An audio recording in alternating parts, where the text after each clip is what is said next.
Título: Mateo 24, 21 al 28. Título: Introducción. Mateo 24, 1 al 3 muestra el momento en el que se desarrollan las preguntas de los discípulos que dan paso a la profecía del Monte de los Olivos.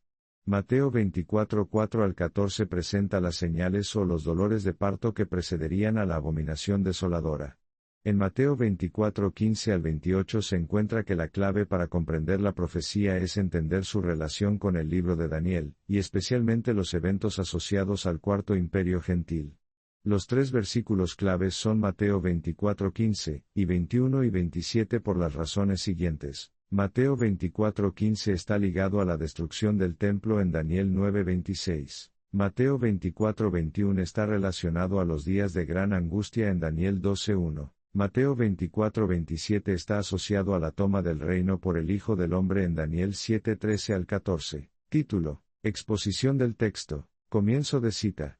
Mateo 24, 21 al 22, 21 Porque habrá entonces gran tribulación, cual no la ha habido desde el principio del mundo hasta ahora, ni la habrá. 22 Y si aquellos días no fuesen acortados, nadie sería salvo, mas por causa de los escogidos, aquellos días serán acortados. Fin de cita. Mateo 24, 21 al 22 hace referencia a Daniel 12, 1. Comienzo de cita. Daniel 12, 1. En aquel tiempo se levantará Miguel, el gran príncipe que está de parte de los hijos de tu pueblo, y será tiempo de angustia, cual nunca fue desde que hubo gente hasta entonces, pero en aquel tiempo será libertado tu pueblo, todos los que se hallen escritos en el libro. Fin de cita. Mateo 24, 21. Comienzo de cita. Habrá entonces gran tribulación, cual no la ha habido desde el principio del mundo hasta ahora. Fin de cita. Daniel 12, 1. Comienzo de cita. Será tiempo de angustia, cual nunca fue desde que hubo gente hasta entonces. Fin de cita. Cuando Dios le reveló a Daniel el tiempo de angustia que vendría sobre su pueblo, le dijo, comienzo de cita. Cierra las palabras y sella el libro hasta el tiempo del fin. Fin de cita. Daniel 12, 4. El tiempo del fin que se le profetiza a Daniel en Daniel 12 vendría como el resultado de la obra que haría el Mesías príncipe según Daniel 9 y no el fin del mundo. Era el fin que daría lugar al periodo del reino del Mesías príncipe. Daniel 12:1 afirma que en el tiempo de angustia que vendría se levantaría Miguel. El único libro del Antiguo Testamento en el que se halla a Miguel viniendo en auxilio del remanente de Judá escogido por gracia es en el libro de Daniel. Además, Daniel 10:13 y 10:21 hacen referencia a Miguel. Comienzo de cita. Daniel 10:13, mas el príncipe del reino de Persia se me opuso durante 21 días, pero he aquí Miguel, uno de los principales príncipes, vino para ayudarme, y quedé allí con los reyes de Persia. Fin de cita. Comienzo de cita. Daniel 10:21, pero yo te declararé lo que está escrito en el libro de la verdad, y ninguno me ayuda contra ellos, sino Miguel vuestro príncipe. Fin de cita. Miguel es llamado el príncipe del pueblo de Dios o el arcángel protector. Hebreos 1:14 enseña que Dios apartó unos ángeles para servir en favor de aquellos que heredarían salvación. Es posible que Miguel sea el arcángel encargado de dichos ángeles. En el Nuevo Testamento, Miguel solamente aparece en la carta de Judas y en el libro de Apocalipsis. Comienzo de cita. Judas 1:9, pero cuando el arcángel Miguel contendía con el diablo, disputando con él por el cuerpo de Moisés, no se atrevió a proferir juicio de maldición contra él, sino que dijo, el Señor te reprenda. Fin de cita. Comienzo de cita. Apocalipsis 12:7, después hubo una gran batalla en el cielo, Miguel y sus ángeles luchaban contra el dragón, y luchaban el dragón y sus ángeles. Fin de cita. Para propósitos de nuestro estudio de Mateo 24, Apocalipsis 12:7 es importante porque en Apocalipsis, Juan recibe la profecía final sobre los eventos relacionados con la venida en juicio del Hijo del Hombre, en la cual Miguel se levantaría para proteger al remanente de Israel escogido por gracia. Comienzo de cita. Mateo 24, 23 al 26, 23 Entonces, si alguno os dijere, mirad, aquí está el Cristo, o mirad, allí está, no lo creáis. 24 Porque se levantarán falsos cristos, y falsos profetas, y harán grandes señales y prodigios, de tal manera que engañarán, si fuere posible, aun a los escogidos. 25 Ya os lo he dicho antes. 26 Así que, si os dijeren, mirad, está en el desierto, no salgáis, o mirad, está en los aposentos, no lo creáis. Fin de cita. El historiador Paul L. Meyer en su libro Los Escritos Esenciales, una obra que resume las dos obras más importantes del historiador judío Flavio Josefo, a saber, Antigüedades de los Judíos y las Guerras de los Judíos, señala lo siguiente. Comienzo de cita. Numerosos falsos profetas engañaron al pueblo en este momento. Fueron contratados por los tiranos para instar a la gente a esperar la ayuda de Dios y así evitar que desertaran. Antes del sitio, sin embargo, habían aparecido presagios que presagiaban la inminente devastación, pero los judíos habían desatendido estas advertencias de Dios. Una estrella parecida a una espada pendía sobre la ciudad, y también un cometa que duró un año. Y justo antes de la revuelta, cuando la gente se estaba reuniendo para la fiesta de los panes sin levadura, una luz brillante brilló alrededor del altar durante la noche e iluminó el santuario durante media hora. La gente pensó que esto era un buen augurio, pero los escribas sagrados les dijeron lo contrario. Una vaca parió un cordero en el patio del templo, y la puerta oriental del patio interior, que estaba sujeta con barras de hierro, y era tan pesada que se necesitaron 20 hombres para moverla, se abrió por sí sola durante la noche.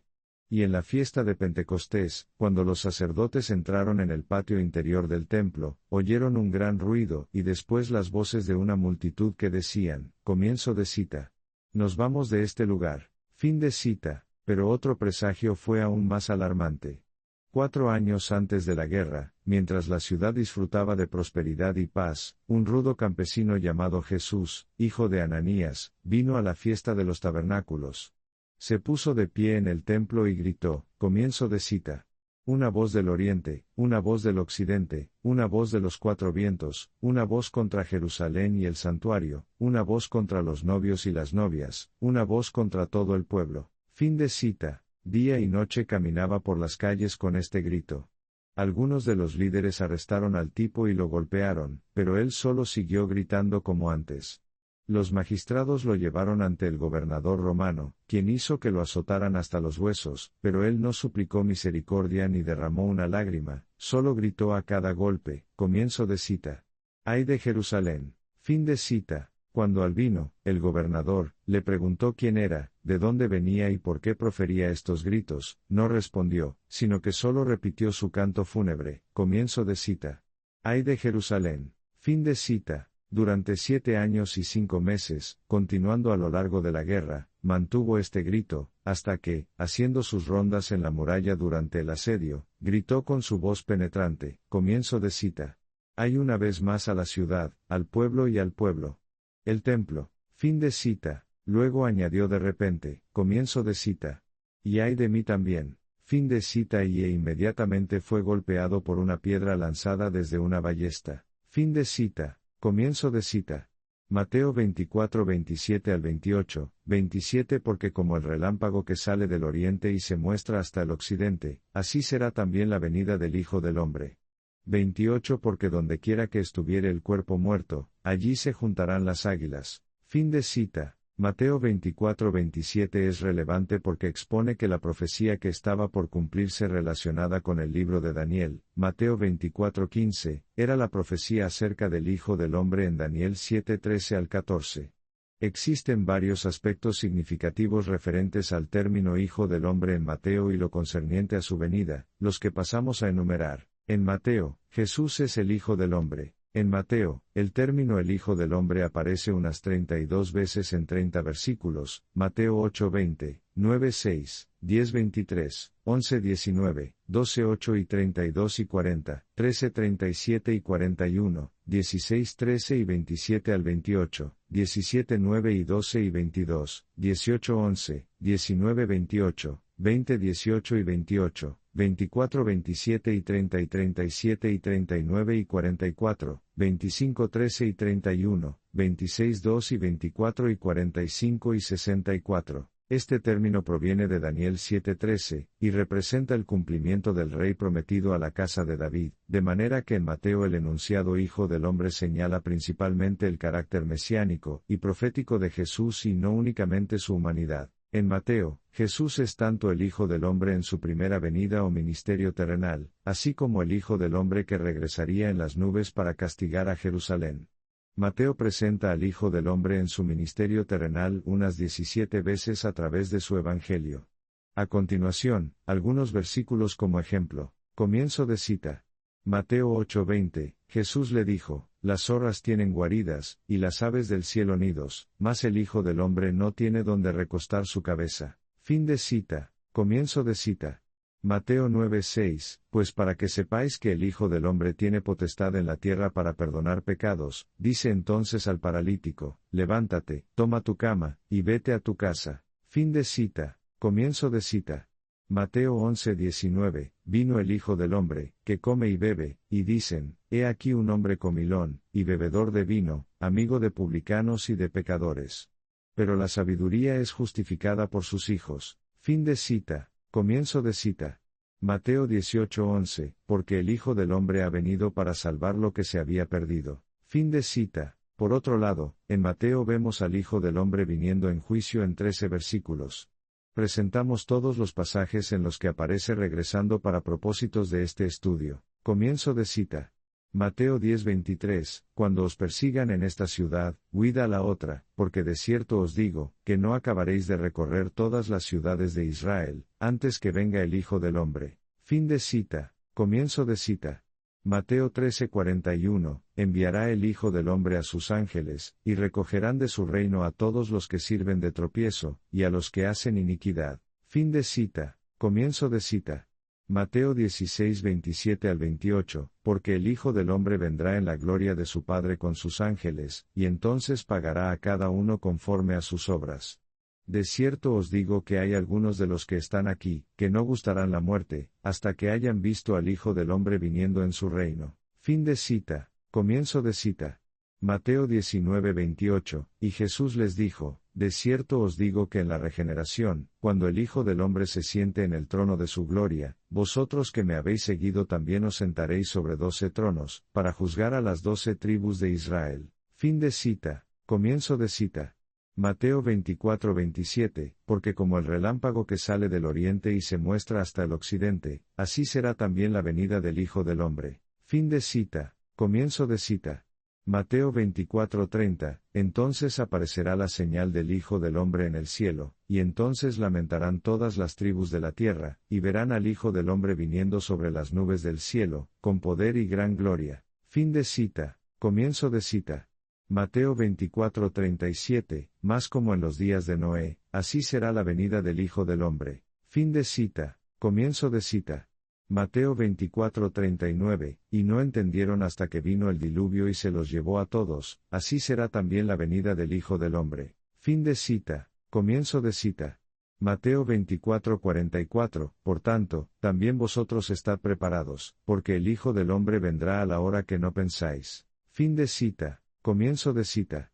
Mateo 25:13, velad, pues, porque no sabéis el día ni la hora en que el Hijo del Hombre ha de venir. Fin de cita. Comienzo de cita. Mateo 25:31, cuando el Hijo del Hombre venga en su gloria, y todos los santos ángeles con él, entonces se sentará en su trono de gloria. Fin de cita. Comienzo de cita. Mateo 26:64, Jesús le dijo, tú lo has dicho, y además os digo, que desde ahora veréis al Hijo del Hombre sentado a la diestra del poder de Dios, y viniendo en las nubes del cielo. Fin de cita. En el Evangelio de Mateo los pasajes que hablan acerca de la venida del Hijo del Hombre en las nubes no utilizan la misma palabra griega para hablar de su venida. Las dos palabras griegas usadas son las siguientes. A. Comienzo de cita.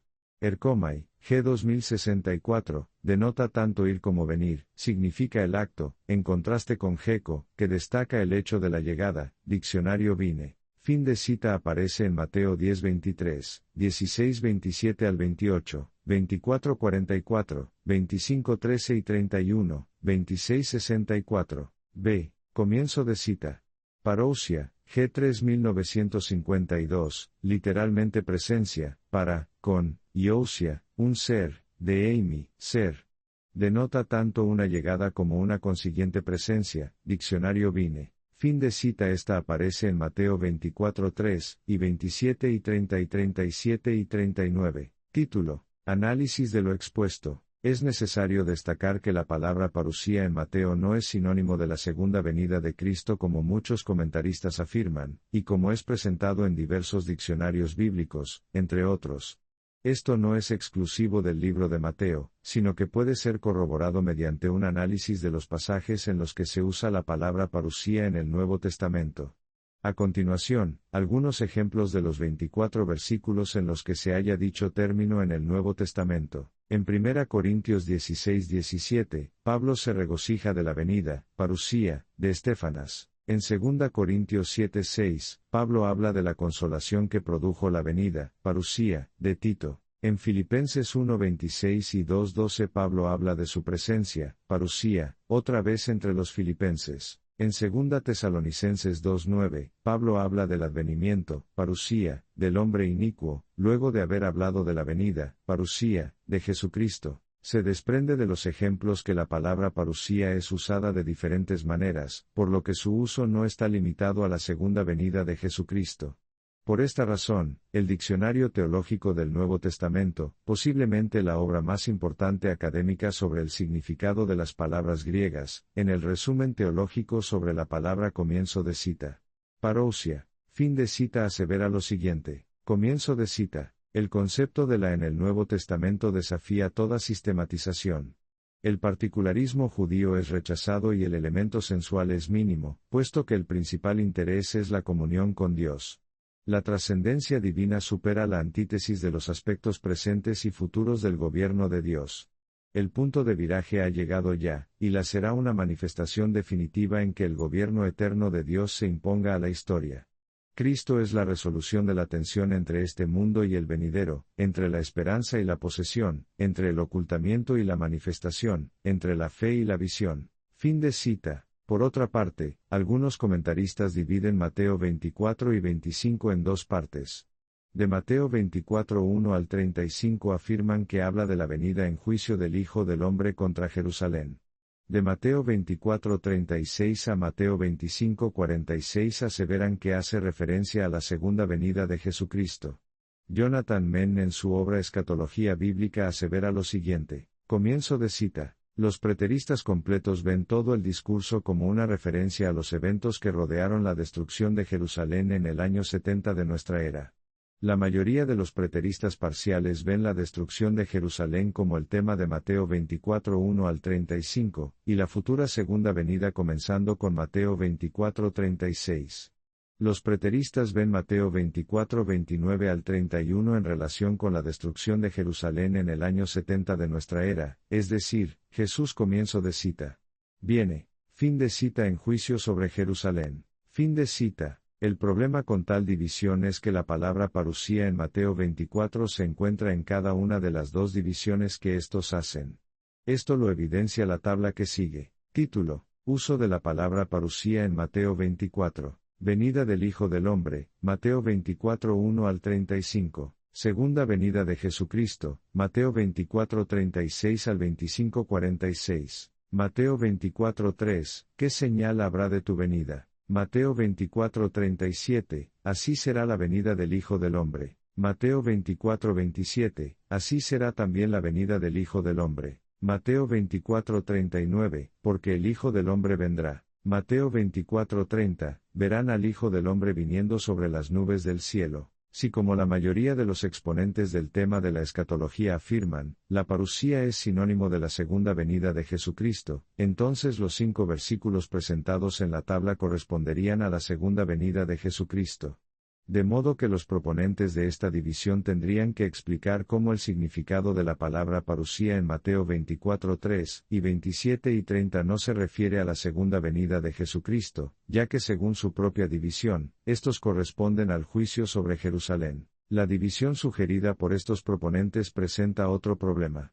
El tema que abordan ambos capítulos en Mateo es la venida del Hijo del Hombre, por cuanto es inadmisible alguna división. Mateo 24:27 y 30 y 37 y 39 y 44, 25:13 y 31. Título: conclusión. Concluimos que la venida del Hijo del Hombre en las nubes es el tema de la profecía en Mateo 24 y 25 y que la misma no trata de la segunda venida de Jesucristo. Que Mateo 24 y 25 forman una unidad indivisible. Que la venida del Hijo del Hombre era el juicio contra la gran ciudad de Jerusalén. Que Jesús delimitó el tiempo de su cumplimiento a una generación, Mateo 24:34. Que dicha venida representa el tiempo de angustia en Daniel 12:1, el cual el apóstol Juan en Apocalipsis 12:7 ve que está próximo a ocurrir. Uno que en el libro de Apocalipsis forma parte del juicio contra la gran ciudad de Jerusalén, siendo el tema en Mateo 24, evento que sucedió en el año 70 de nuestra era, tal y como Jesús lo profetizara.